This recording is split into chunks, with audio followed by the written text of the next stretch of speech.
ستړي مشئ وخت مو په خیر دا شمشاد دی او تاسې د 7 بجو خبري ټولګه ګورئ نن سه شنبه د تلې یا میزان میاشتې 14 او د اکتوبر 15 نیټه ده. په نننۍ خبري ټولګه کې مو د سیاسي امنیتي او اقتصادي مسایلو سربیره د نړۍ له مهمو پیښو خبرو. په سر کې د مهمو خبرونو سرټکي.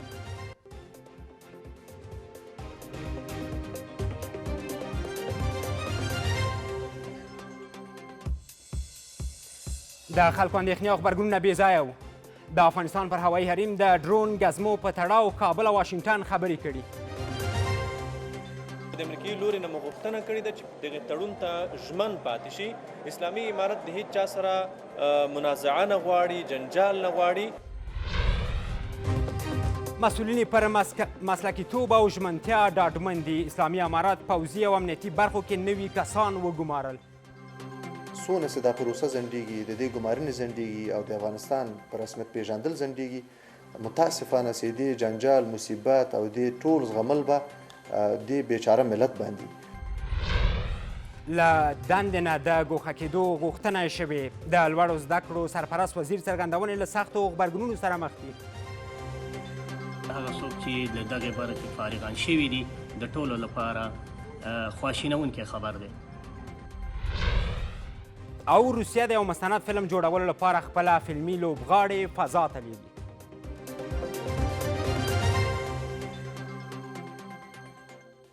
ډېر ښه راغلاست. اوس هم بشپړ خبرونه. زه جان محمد مومند یم. د افغانستان او ایران ترمنځ د اقتصادي اړیکو د پیاوړتیا او سوداګرۍ برخه کې د اسانتیاو رامنځته کولو هوکړه وشوه. کابل او تهران به همداراز د وارداتو او صادراتو برخه کې د اسانتیاو رامنځته کولو په موخه معلومات شریکوي. دواړو خواو همداراز هوکړه کړې که کابل د هغو اورवژونکو ماشینونو په اړه کره اسناد وړاندې کړي چې ایران ته اړول شوي، په اړه به یې څېړنې پیل شي. د اسلامي امارت ویاندوی رسنیو ته په یو لیږلي پیغام کې هغه موارد شریک کړي چې د اسلامي امارت او ایران هیواد د استازو ترمنځ پرې هوکړه شوې ده. هوکړه شوې چې د اسلام قلعه دوغارون پر پوله د صادراتو او وارداتو په برخه کې د اسانتیاو رامنځته کولو په موخه دي کاري ساعتونه 24 لوړ شي. هوکړه شوې چې په ایران او افغانستان کې د دوغارون اسلام قلعه سړک پراخ شي. هوکړه شوې چې د تعرفو او سوداګرۍ اړوند معلومات به شریکېږي او په اړه به مسلکي پریکړې کیږي. توافق وشو چې د راتلونکي یوې میاشتې په ترڅ کې به د دواړو هیوادونو باصلاحیته هیئتونه د اسلام قلعه دوغارون سرحد کې ټولې ستونزې او مسایل تر څېړنې لاندې ونیسي. یو پلاوی به د ایران هیواد د نفت وزارت استازو سره د سونتوکو د موضوعاتو د څېړلو په هدف هغه هیواد ته ولیږل شي او د ستونزو او اړوندو مسایلو په اړه به خبرې وکړي. افغان موټر چلوونکو سره به ښه چلند کیږي او که څه پیښ شول قانوني څېړنه به یې کیږي. موټر چلوونکي چې کله د ګمرک ځانګړې سیمې ته ننوځي د کرونا ټیسټ به اخیستل کیږي. د هغو اورवژونکو ماشینونو چې افغان اړخ یې په اړه ادعا کوي چې ایران هیواد ته وړل شوي، که په اړه یې کره اسناد ایراني اړخ ته ورکړل شي نو تر تعقیب لاندې به ونیول شي. هوکړه وشوه چې له دوغارون څخه تر اسلام قلعه پورې د ګازو پایپلاین ایجاد کړي او وپتیل شوه چې په نږدې راتلونکي کې به کار پیل شي. دغه راز د نورو مواردو سربیره په دې هم هوکړه شوې چې هندوستان ته د دوغارون چابهار له لارې د افغانستان د تجارتي مالونو او وچې میوې د انتقال د لارو چارو سنجولو په برخه کې به ایراني لوري لازمي څېړنې او مطالعات کوي. اسلامي امارت د هوایي حریم د دفاع او ساتلو وړتیا لري. د هیواد پر هوایي حریم د ډرون الوتکو له ګزمو وروسته کابل له واشنګټن غوښتي چې دوحې تړون ته پابند پاتې شي. کورنیو چارو وزارت ویلي امریکا سره د افغانستان د هوایي حریم د خوندي ساتلو په برخه کې تر یو حده توافق ته رسیدلی دي. په افغانستان کې د امریکا د 20 کلن پوځي ماموریت له پای ته رسیدو وروسته وخت ناوخت د افغانستان په هوایي حریم د امریکا د ډرون الوتکو ګزمو اندېښنې راپورته کړي. د امریکایانو له وتلو وروسته اوس د افغانستان هوایي حریم له واکه وتلی او هر وخت د دې ګواښ شته چې د افغانستان له فضا نور هیوادونه ناسمه ګټه واخلي. د کورنیو چارو وزارت وایي د افغانستان اسلامي امارت د افغانستان د ځمکني او هوایي حریم ساتونکی دی او د یو خپلواک هیواد په توګه حق لري چې د خپل حریم نه دفاع او ساتنه وکړي او په دې برخه کې امریکا سره تر یو بریده توافق ته رسیدلی دي. امریکایي چارواکو سره د امریکایي لوري سره د موږ خبرې روانې دي او تر ډیره حده موږ یو توافق ته رسیدلی هم یو. موږ په خپل منځ کې د دوحې تړون لرو. په هغې تړون کې دغه ټول موارد واضح شوي دي او د امریکایي لوري نه مو غوښتنه کړې ده چې دغې تړون ته ژمن پاتې شي. اسلامي امارت د هیڅ چا سره منازعه نه غواړي، جنجال نه غواړي. امریکایانو له افغانستانه د وتلو پر مهال رادار او دفاعي سیستم هم تخریب کړی دی. تحلیل کوونکي وایي اوس د سیمې هیوادونو ته دا چانس شته چې د افغانستان له فضا څخه د استخباراتي موخو لپاره کار واخلي. او په سیمه کې هم ډیره قوي استخباراتي جګړه د سیمې هیوادو ترمنځ جریان لري او د سیمې هیوادونه کولی شي زموږ د هوایي حریم څخه په ډیرې راحتۍ سره د خپل استخباراتي او کشفي الوتکو ذریعه د خپل هیواد په ګټه کار واخلي. طالبان د حاکم طرف په توګه اوس په افغانستان کې باید دوی دا ظرفیت پیدا کړي چې د افغانستان فضا د څار او د مراقبت په فني ډول باندې دغه ظرفیت دوی پیدا کړي. فکر کوم چې دوی لا تر اوسه پورې دغه ظرفیت نه لري. دویمه خبره دا ده چې هر هغه بین المللي نظامي تیاری چې د افغانستان فضا ته پرته د مشروع قانوني سند نه رانوځي دا د بین المللي قانون او د بین المللي اصولو خلاف او یو ډول تیری ده. د افغانستان د هوایي حریم د کنټرول لپاره تیر حکومت د یو پیاوړي سیستم په څه باندې 300 میلیونه ډالر خبره کړې وه چې له 3 برخو یوه یې ورکړل شوي او نور یې پاتې دي. باور دا دی چې اوس قطر او متحده امارت غواړي چې د افغانستان د هوایي حریم په برخه کې پانګونه وکړي. اسلامي امارت د سرپرست کابینې لپاره نوي 38 کسان ګمارلي دي. په دغه ګمارنو کې مولوي عبدالکبیر د ریاست الوزرا د سیاسي مرستیال په توګه ټاکل شوی دی. په تازه ګمارنو کې زیاتې د پوځي او امنیتي برخو لپاره ټاکل شوي دي. اسلامي امارت د سرپرست کابینې یو شمېر ملکي او پوځي ادارو لپاره نوي کسان ګمارلي دي. مسؤلینو ډاډ ښودلی چې نوي کسان به په اړونده ادارو کې اصلاحات راولي او چارې به چټکې کړي. نوي ګمارنې د اسلامي امارت د مشرتابه لخوا شوي چې زیاتې په پوځي برخه کې دي. مولوي عبدالکبیر د ریاست الوزرا د سیاسي مرستیال په توګه، ملا عبدالمجید اخوند د شهیدانو او معلولینو چارو وزارت د سرپرست په توګه، ملا عبدالرزاق اخوند د شهیدانو او معلولینو چارو وزارت د مرستیال په توګه، مولوي سخاوله د پوهنې وزارت د مرستیال په توګه، ملا محمد علي اخوند د ملي دفاع وزارت د استخباراتي چارو د رئیس په توګه، مولوي نصر الله متی د ملي دفاع وزارت د پرسونل او تعلیمات د رئیس په توګه، تیمورشاه اخوند د ملي دفاع وزارت د لوجستیک چارو د رئیس په توګه، ملا مهرالله حماد د کندهار قول اردو د قمندان په توګه، مولوي حمدالله د کابل قول اردو د قمندان په توګه، مولوي عطاالله عمري د مزار د قول اردو د قمندان په توګه، مولوي محمد ظریف مظفر د هرات د قول اردو د قمندان په توګه، ملا شرف الدین تقی د هلمند قول اردو د قمندان په توګه، ملا رحمت الله محمد د کندوز د قول اردو قمندان په توګه. د دې سربیره 25 نور کسان په ملکی برخه کې تازه ګمارل شوي دي. شنونکي د تازه ګمارونو هرکلی کوي او زیاتوي چې ځنډېدلي کارونه بیرته پیل او د خلکو ستونزې به ورسره حل شي. هغه اقتصادي ستونزې دي چې خلکو سره مخامخ دي. څونه چې دا پروسه ځنډېږي، د دې ګمارنې ځنډېږي او د افغانستان په رسمیت پیژندل ځنډېږي، متاسفانه چې دې جنجال، مصیبت او دې ټول زغمل به دې بیچاره ملت باندې.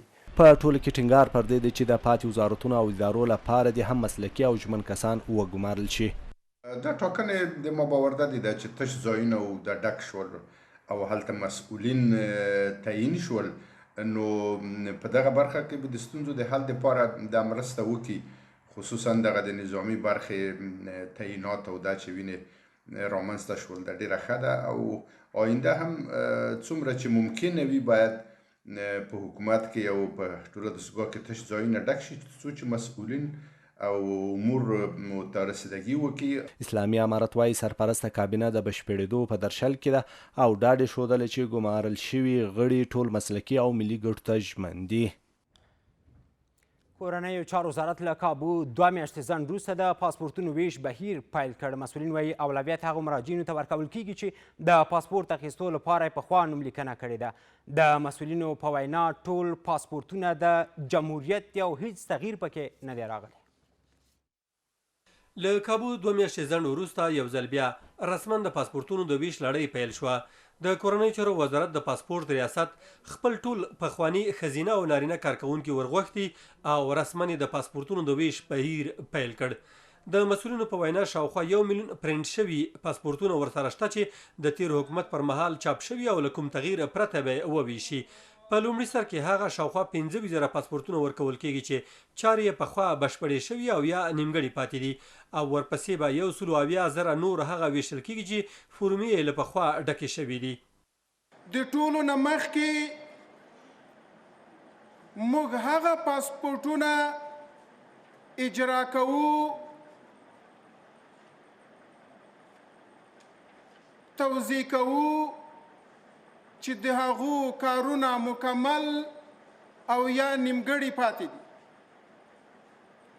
هغه پاسپورتونه چې پیسې داخلي شوي دي او تقریبا کارونه یې د تکمیل په درجه کې دي د 10 نه د 25,000 په منځ کې دي. د پاسپورت ریاست ډاډ ورکړ چې د نویو مراجعینو لپاره به راتلونکې اونۍ د پاسپورتونو ویش لړۍ پیل کړي. مسؤلینو پخوانۍ ښځینه کارکوونکي هم راغوښتي او د ښځینه مراجعینو لپاره یې ځانګړې د تګ راتګ لارې او دفترونه جوړ کړي دي. کوښښ به وکړو چې په ورځ کې د 3,000 په ځای باندې موږ 5 یا 6,000 پاسپورتونه اجرا کړو په مرکز کې. د ښځینه مراجعینو دپاره موږ ښځینه کارمندانې ګمارلې دي. کورنۍ چارو وزارت وایي ټول هغه پخواني مسلکي کادرونه به بیرته خپلو دندو ته ور وغواړي او د ښځینه کارکوونکو لپاره به ځانګړي ځایونه ولري. پاسپورت ریاست وایي واسطه، جال او فریب نه مني او خپل ټول پرسونل ته یې سپارښتنه وکړه چې پرته له کوم فشار، مصلحت او واسطې خپلو چارو ته دوام ورکړي. اسلامي امارت په ټولو برخو کې تعهد لري، ژمنتیا لري چې د دې هیواد څومره مسلکي کادرونه دي، څومره مسلکي ځوانان دي، هغه به بیرته خپلو کارونو ته راغوښتل کیږي، د هغوی نه به کار اخیستل کیږي. خپلو دندو ته بیرته راګرځول شوي ښځینه کارکوونکي خوښې دي چې بیرته خپل کار ته راغوښتل شوي او د کار حق ترې نه دی اخیستل شوی. و دیروز بر ما تماس گرفته شد که از طبقه اوناس هم تقاضا و عمل میاد که باید بیا سر وظیفه های خود به کارهای خود بیاین. ما از امارت اسلامی راضی هستیم چون طبقه اوناس هم سهم دادن، حق دادن، خواستن دوش برادرای خود آمدیم که امروز جلسه است، ما هم در جلسه خواستن ببینیم که چی میشه. نو زمونږ غوښتنه هم د طالبونو نه ده چې دلته راغلي دي په دغه اسلامي چوکاټ کې کار کوي، موږ ورسره همکاران یو. د پاسپورت ریاست د رئیس په وینا شاوخوا 1 میلیون له پخوا چاپ شوي پاسپورتونه لري چې هره ورځ به یې شاوخوا 6,000 جلده پرته له کوم تغییر وویشي چې له درکه به تر 50 میلیونه افغانۍ عواید ترلاسه شي. مسؤلینو همداراز ډاډ وښود چې د برېښنایي تذکرو د ویش بهیر هم پیلوي خو دقیقه نیټه یې اعلان نه کړه. د لوړو زده کړو سرپرست وزیر روسیې څرګندونې غیر رسمي او بې معنا بلل شوي. د پوهنتون استادانو او ګڼو لوستو ځوانانو د عبدالباقي حقاني څرګندونو ته غبرګون کې د هغه خبرې ناهیلي کوونکې بللې دي. په خواله رسنیو کې ګڼو ځوانانو بیا له اسلامي امارت غوښتي چې نوموړی له دندې ګوښه پر ځای بل کس وګماري. په دا 6 کاله مکاتبو لیسو کې چې فارغ شوي وي ما به تاسو ته خبرې وي تاسو کومه توقع نه کولی شئ. مکاتبو د لیسو پیداوار د 10 کلن چې راواخلېست د هغې نه هېڅ توقع نه کېږي، دا زه یاد لرم، هېڅ توقع نه کېږي. نو زما په خپل نظر باندې د ټولو پوهنتونونو دا پوهنتون مهم دی. د لوړو زده کړو سرپرست وزیر دغه څرګندونې د پوهنتون استادانو، محصلینو، ماسټرانو او د ټولنیزو شبکو فعالانو له سخت غبرګون سره مخ دي. د پوهنتون یو شمېر استادان د سرپرست وزیر عبدالباقي حقاني وروستۍ څرګندونې د اوسنیو او فارغو محصلینو او لوستو ځوانانو لپاره خواشینونکې بللې دي. د تعلیمي او تحصیلي نظام په اړه وروستۍ څرګندونې واقعا د افغانستان ځوان نسل او هغه څوک چې په دې برخه کې لګیا دي زده کړې کوي او یا هغه څوک چې له دغې برخې فارغان شوي دي د ټولو لپاره خواشینونکی خبر دی. ځینې نور بیا وایي لوړپوړي چارواکي باید له دغه ډول غیر رسمي څرګندونو ډډه وکړي. دغه ډول بېمعنا خبرې نه یوازې د علمي کادرونو د خفګان لامل کیږي بلکې تاوتریخوالي سبب هم کیدی شي. د دغې رسمي اداراتو په چوکاټ کې رسمي خبرې او ویناوې وجود لري او غیر رسمي او شخصي چې هغه د ټولنې عامه ذهنیت بدلوي او د ګډوډۍ او ستونزو ایجاد سبب ګرځي مجاز نه دی او اجازه نشته. نو په اوسني وضعیت کې د اسلامي امارت پر راتګ سره د خلکو تمه دا ده چې هیله بهونکې ویناوي او په عملي ډګر کې مثبت تغییرات او عمل کړنونه صورت ونیسي او د خلکو په ژوند کې بهبود رامنځته شي. د لوړو زده کړو سرپرست وزیر عبدالباقي حقاني وروستیو څرګندونو کې ویلي چې په تیرو شلو کلونو کې له پوهنتونونو او ښوونځیو فارغینو نه د خدمت هیڅ توقع نه لري.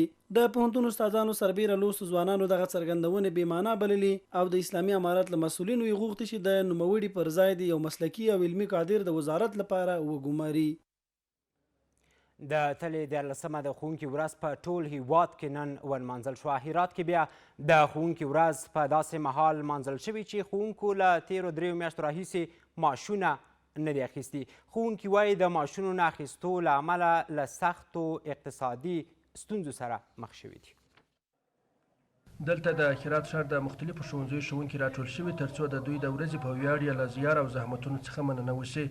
راغلي ښوونکي وایي له تیرو 3 میاشتو راهیسې معاشونه نه دي ترلاسه کړي او له سختو اقتصادي ستونزو سره مخ دي. اگر معاش نباشد واقعا مشکلات اقتصادی سخت گرفتار میشود. به اسرع وقت برای معلمین معاشات از اینا اجرا بشه تا چالش‌های اقتصادی اینا حل بشه، با آرامش فکر و آرامش خاطر سر صنف بیاین. دغه ښوونکي د اسلامي امارت غواړي چې د ښوونکو او دولتي کارکوونکو د معاشونو د ورکړې په اړه اقدام وکړي. اندېښنې دا دي که چیرې د ښوونکو معاشونه پر وخت ورنه کړل شي دا به په ښوونځیو کې د تدریس پر بهیر منفی اغیز پرې باشي. طبیعتا وقتی استاد سر صنف میره اگر تشویش و نگرانی داشته باشه، فرزند از اولاد از او گرسنه باشه و به نوع تشویش و نگرانی از کرایه خانه داشته باشه، طبعا فکر میکنم نمیتونه خوب تدریس بکنه و آموزش هم خوب صورت گرفته نمیتونه. د هرات ولایت ځایي چارواکي وایي د ښوونکو د معاشونو لپاره بودیجه راغلې خو د ثبت او راجستر بهیر تر بشپړولو وروسته باید تنخواه‌ګانې ورکول شي.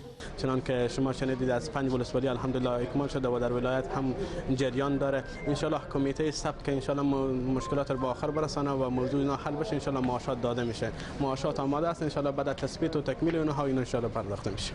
دلته ټینګار وشو چې اسلامي امارت د نجونو د زده کړو سره مخالفت نه لري او د اړونده پړاوونو تر بشپړولو وروسته به د نجونو ښوونځي هم پرانیستل شي. هرات د مهاله شاوخوا 13,000 رسمي ښوونکي او 1 میلیون زده کوونکي لري. شرف الدین کاکړ، شمشاد نیوز، هرات.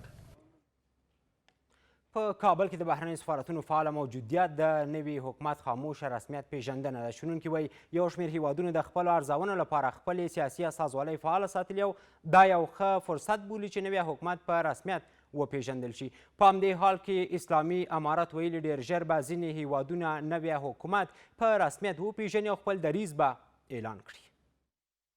په داسې حال کې چې تر اوسه هیڅ هیواد د اسلامي امارت حکومت په رسمیت نه دی پیژندلی، خو کابل کې سیاسي استازولۍ پرانیستې پرېښي دي.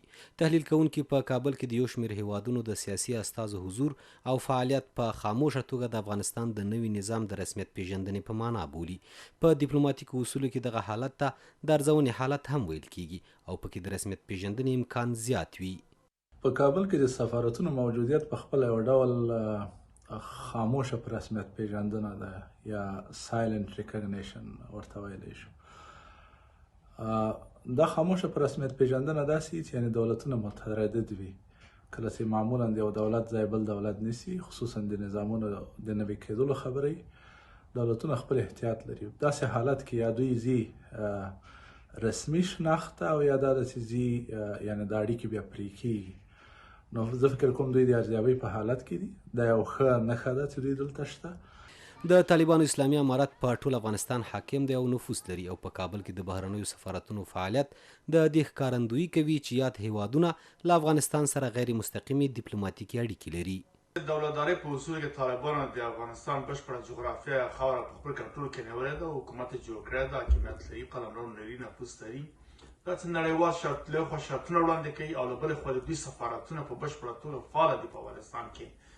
ویزې هم ورکوي، ملاقاتونه هم کوي. یعنې مطابق د کنوانسیون د ویانا او شیکاګو ډیپلوماتیک اړیکې دوی په غیر مستقیم لري افغانستان سره. اسلامي امارت وایي د هیوادونو له لوري د افغانستان د نوي نظام د رسمیت پیژندنې په برخه کې پرمختګ شوی او ژر به یو شمېر هیوادونه خپل دریځ اعلان کړي. دې برخه کې ډېر پرمختګ شوی ده او په نږدې وخت کې به انشاءالله موږ د رسمیت پیژندنې د څو مهمو هیوادونو له لوري شاهدان اوسو. د مخکینی نظام له ړنګېدو سره سم د امریکا په شمول ډیری لویدیځو هیوادونو په افغانستان کې خپل سفارتونه وتړل، خو روسیه، ایران، چین، ترکیه، پاکستان، ازبکستان او ترکمنستان هغه هیوادونه دي چې لا هم یې په کابل کې سفارتونه فعال دي او استازي رسمي لیدنې هم لري. وروستي سیاسي بدلون د افغان سیکانو او اهل هنودو په ژوند هم اغیزې کړي دي. د دوی له ډلې ډیری هند او ځینې نورو هیوادونو ته تللي او دلته پاتې کورنۍ وایي چې ژوند یې سخت شوی دی. د معلوماتو له مخې اوس مهال په افغانستان کې ټول 250 تنه سیکان ژوند کوي چې دوی ټول په کابل، ننګرهار او غزني ولایتونو کې دي. 30 کلن راجا سنګ بشردوست وایي ځکه افغانستان کې پاتې دی چې له دې خاورې سره مینه لري او نه غواړي له افغانستانه د سردارانو نوم پاک شي.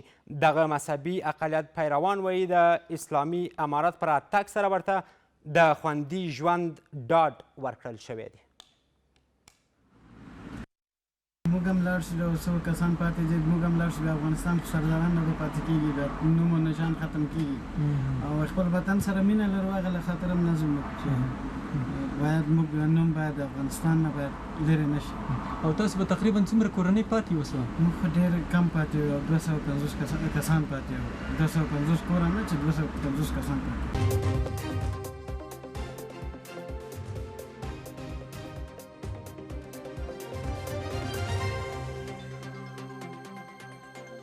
او دا هم یو اقتصادي خبر. په ننګرهار کې د جلغوزیو یو کارځای کې سلګونه خلکو ته د کار کولو زمینه برابره شوې ده. په دې کارځای کې ښځینه کارګرې هم په کار بوختې دي او خوښې دي چې د کورنۍ لپاره نفقه برابروي. د دې کارځای مسؤلین وایي د نورو کلونو په پرتله سږکال د جلغوزیو حاصلات زیات شوي خو صادرات نه لري. له کړاوه یو ډک کار د لسګونه خلک دلته د ماښام ډوډۍ پیدا کوي، خو ډیره په سخته، ځکه د جلغوزیو له غوټو دانې ویستل کوم اسان او ساده کار نه دی. په دغه کارځای کې د بیلابیلو عمرونو خلک په کار بوخت دي. دا سپین ږیری حضرت جان نومیږي چې د جلغوزیو د کار اوږده تجربه لري. وایي د دوی په وخت کې په بازارونو کې د جلغوزیو دومره ارزښت نه و. خوښ دی چې دلته د خپلو سیمو د ونو بوټو ثمرې ته ناست او د نورو خلکو له احسان او مزدورۍ ځان خلاص کړي. ځوانان بیا نه یوازې دا چې مزدوري کوي، وایي ویاړي چې یو داسې میوه نړیوالو بازارونو ته د لیږلو لپاره چمتو کوي چې کمه پیاده ده. ډېر خوشحاله په دې کنه چې خپل ځای کې ناست یو سبي راغلي او اوس به کور ته مزدوري خواري به بیوي سو ډېر خلک هم راغلي دي، دوم پکې وشو نو ډېر خوشحاله او په خپلو صادرات د افغانستان په دې صادراتو باندې ویاړو چې زموږ وطن کې داسې بهترینه میوه ده چې د نړۍ هیوادونو ته صادریږي. دا میوه ډېر خوښ. محمد او رشید کوچني دي له خپلو کورنیو سره دلته له قلم او کتاب لري د جلغوزیو غوټې له لویانو ښې شاربي او ان یوه دانه هم نه بې ځایه کوي. د دوی فکر اوس ټول په دې راټول دی چې کار وکړي او ماښام کور ته یو څه یوسي. دلته کار کړو، ورځې 3 بوجې وباسو، په 1.5 روپۍ بوجه خرڅوو، دلته مزدوري کړو. دلته راځو چونغوري صفا کوو، د ورځې 3-4 بوجۍ صفا کوو، یوه بوجۍ په 1.5 روپۍ. دغه میندې له شاوخوا 15 کلونو دلته د جلغوزیو غوټې ټکوي او خرڅلاو ته یې برابروي. جلغوزیو که په نړیوال بازار کې هر څومره ارزښت پیدا کړي، خو دوی لا هم یوازې د جلغوزیو په تشو غوټو کار کوي تر څو په ژمي کې انغري پرې تاوده وساتي او واړه یې یخ ونه وهي. دوی د افغانستان له اسلامي امارته د مرستو غوښتنه کوي. او دغه مال راځي او دغلته دا 15-16 سوه کسان ښځې او نارینه ټول په دې کې کار کوي.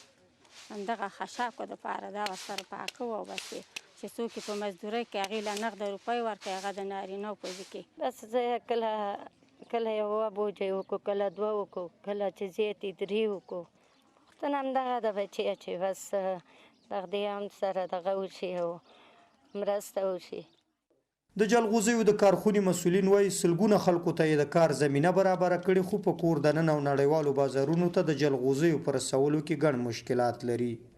نو که دغه بعضې لارو کې بعضې طالبان دا مشکلات به و چې غریبانو به یا خبر نه وو یا به بل فکر باندې نو ګاډه به زموږ په ګنټو ودرې نو بس بیا په هغې باندې چې اخر خبر شو خو څه مشکلات خو حل شوي خو باید چې بیا نور مشکلات هم دوی موږ سره همکاري وکاندي سږکال دغه یو لږ خنډ شته چې اوی دهلیزونه موږ نه لرو تجاران په دې ریږي که چېرته اوی دهلیزونه برابر نه شي او نور هغه ګاونډي هیوادونه هغوی باندې ټیکس اضافه که دا لږ خطر سره مخ شي دغه یو اندېښنه شته دی دوی په اسلامي امارت غږ کوي چې نړیوالو سره د یادې ستونزې د حل په موخه خبرې وکړي ترڅو لکه د وړاندې جلغوزي بیا د نړیوالو بازارونو مشتریان پر ځان راټول کړي سهارګل احساس شمشاد نیوز جلال آباد له تاسو او ټولو همکارانو مننه کوم د نن شپې نیم ساعته خبري ټولګه مو همدومره وه